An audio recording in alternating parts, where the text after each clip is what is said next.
Éric de Moulin-Beaufort sur l'abbé Pierre a donc écrit une tribune. Cette tribune, il est désormais établi que dès 1955-1957, quelques évêques au moins ont su que l'abbé Pierre avait un comportement grave à l'égard des femmes, reconnaît dans cette tribune le président de la conférence des évêques de France. En premier lieu, il est établi que quelques évêques ont su que l'abbé Pierre avait ce comportement. Des mesures ont été prises, dont une cure psychiatrique. On peut les juger insuffisantes, on peut regretter qu'elles aient été gardées très confidentielles, c'est le moins qu'on puisse dire. Elles représentent cependant une réaction forte au regard des manières de faire de ce temps dans l'Église sans doute, mais aussi dans la société entière. C'est-à-dire qu'il y a de cela 70 ans, 1955, c'est 70 ans, l'abbé Pierre a subi une cure psychiatrique parce qu'il avait des comportements déviants. Il est écrit également dans cette tribune: je réaffirme que l'Église de France fera tout pour que la vérité soit faite. En deuxième lieu, il est établi aussi désormais que l'on savait au moins dans certains cercles d'Emmaüs, l'abbé Pierre était encore vivant, qu'il devait être surveillé parce qu'il était dangereux pour les hommes, pour les femmes, qui s'approchaient de lui. On a pu lire que l'Église avait starifié l'abbé Pierre, mais de qui parle-t-on quand on dit ainsi l'Église? Des hommes, des femmes, évêques ou non, ont su ou n'ont pas su, ont vu ou n'ont pas vu, ont agi ou n'ont pas agi, ont parlé ou se sont tus. Des journaux, des magazines, des cercles variés, y compris politiques, ont érigé l'abbé Pierre en figure sociale et construit pour lui, à partir des années 90, une nouvelle stature de personnalité préférée des Français. Aucun de ces organismes-là ne semble se demander pourquoi aucune personne victime n'est alors venue lui parler. C'est une longue tribune, je ne vais pas vous la lire entièrement. Enfin, par choix personnel, l'abbé Pierre a presque toujours vécu à distance de tout cadre proprement ecclésial. Mettre en cause l'Église et le célibat sacerdotal n'est pas à la hauteur de ce que les agressions sexuelles commises par l'abbé Pierre nous obligent encore à voir. Donc c'est une tribune évidemment qui va faire beaucoup de bruit, je pense, et Nicolas qui nous appelle régulièrement et que nous connaissons depuis de nombreuses années. Bonjour monsieur l'abbé.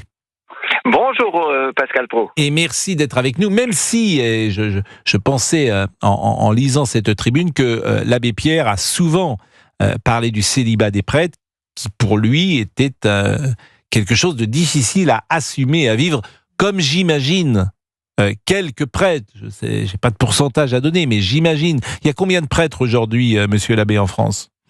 En France, il y en a à peu près un petit 10 000. Bon, vous alliez dire il en reste, comme si c'était une espèce en voie de disparition. C'est-à-dire qu'on est moins nombreux quand même. Bien sûr. Il faudrait être aveugle pour pas s'en rendre compte. J'imagine. Et par exemple, il y a 50 ans, il y avait combien de prêtres en France? Ou il y a au début du siècle? Il y a 50 ans, il devait y avoir à peu près 45-50 000 prêtres. Bon, c'est vrai que j'imagine que sur ces 10 000 prêtres, le célibat peut poser, bien sûr, une difficulté d'engagement dans l'Église de Rome, monsieur l'abbé. Ça c'est clair, c'est évident, mais je pense que là, avec l'abbé Pierre, c'est pas la question du célibat. Vu ce qu'on est en train d'apprendre, je pense que l'abbé Pierre aurait été marié, il aurait eu les mêmes problèmes et il aurait fait les mêmes crimes et les mêmes horreurs que celles qu'on est en train de découvrir. Je ne pense pas que le célibat seul peut être la cause de son comportement. Non, mais vous avez parfaitement raison.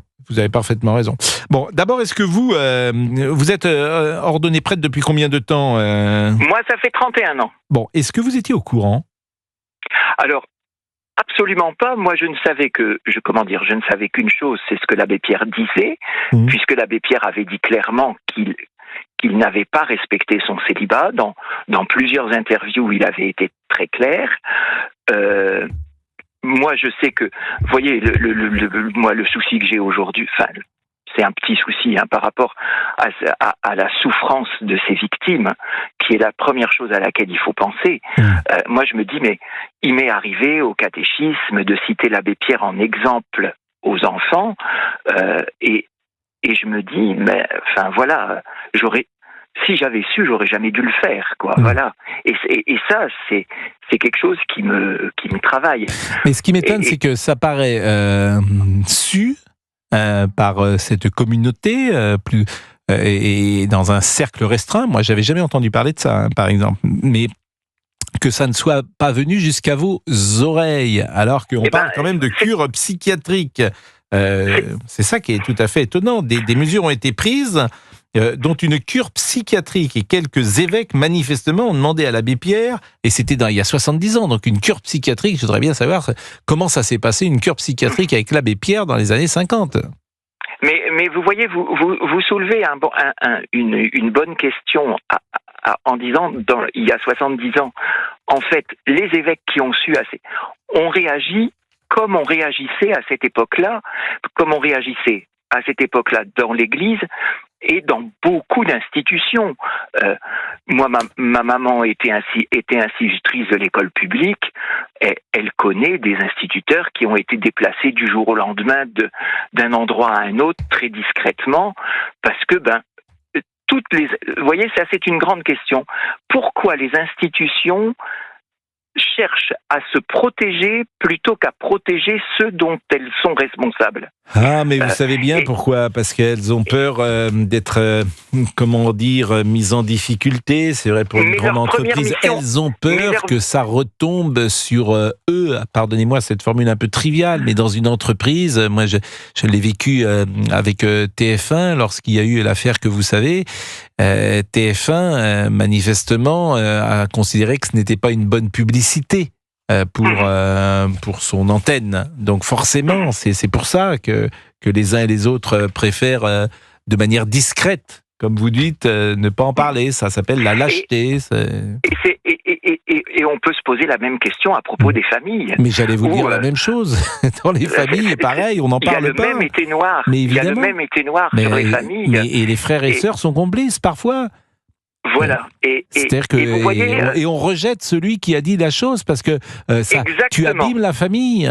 Moi, j'ai 2 ou 3 exemples en tête de familles où effectivement il s'est passé des choses et manifestement la famille fait corps. Elle est au courant, bien évidemment, elle condamne, bien évidemment, mais elle veut pas de publicité. Et vous voyez, moi, je reste avec des questions. Hein. Par exemple, moi, notre pape François l'a bien dit dans l'interview en retour d'Extrême-Orient, c'est comment autant de mal et autant de bien peuvent en même temps cohabiter dans une même personne. Ben oui. Parce que l'abbé Pierre a fait des choses qui nous effraient, et en même temps il a fait un travail pour les pauvres qui est énorme, et la cohabitation de ce mal extrême et de ce bien dans la même personne est une grande énigme finalement. Alors, vous avez parfaitement raison, et ça pose une vraie question. Ça pose une vraie question. Et la question que vous posez vraiment, je trouve qu'elle est passionnante. Celui qui n'a pas ces pulsions-là, finalement, c'est plus facile pour lui dans la vie. Et celui qui les a, comment il fait ? Comment il fait, effectivement, pour résister à la tentation ? Et c'est la question un peu que vous posez.